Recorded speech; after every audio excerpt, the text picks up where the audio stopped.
Hello everyone, and welcome to another edition of Friday Fragments, which is a weekly meme hosted by James over at the Bookshake Club.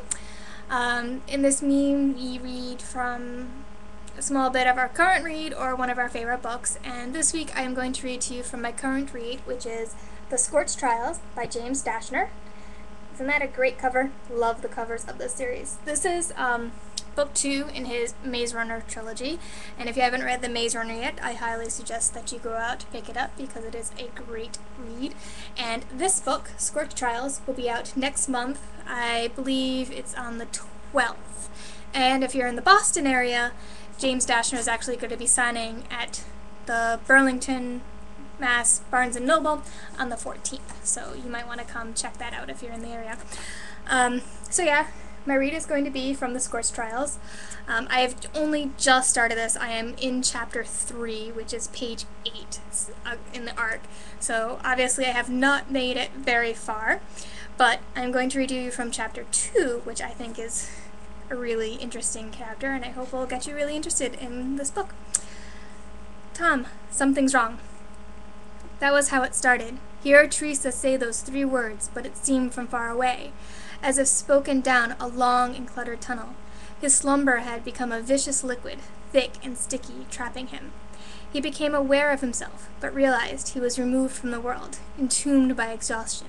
He couldn't wake up. Thomas! She screamed it, a piercing rattle in his head. He felt the first trickle of fear, but it was more like a dream. He could only sleep, and they were safe now. Nothing to worry about anymore. Yeah, it had to be a dream. Teresa was fine. They were all fine. He relaxed again, let himself drown in slumber. Other sounds snuck their way into his consciousness. Thumps, the clang of metal against metal, something shattering, boys shouting. More like the echo of shouts, very distant, muted.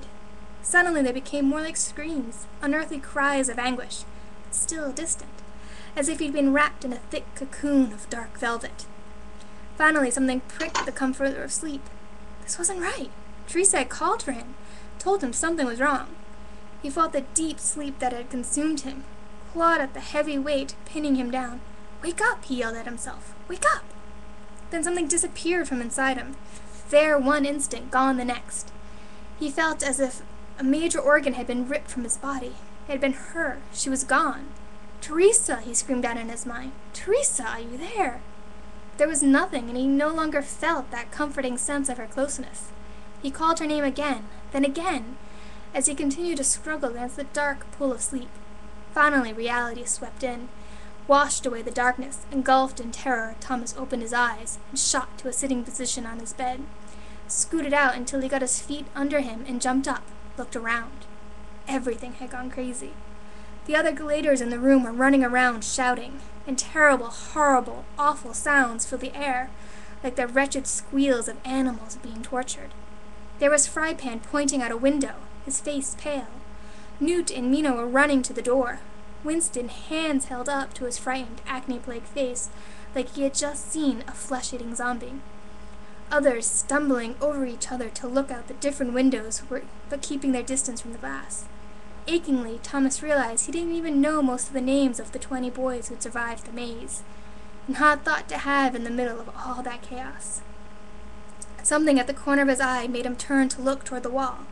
What he saw immediately wiped away any peace and safety he'd felt talking to Teresa in the night, made him doubt such emotions could even exist in the same world in which he now stood. 3 feet from his bed, draped by colorful curtains, a window looked out into a bright, blinding light. The glass was broken, jagged, shards leaning against criss-cross steel bars.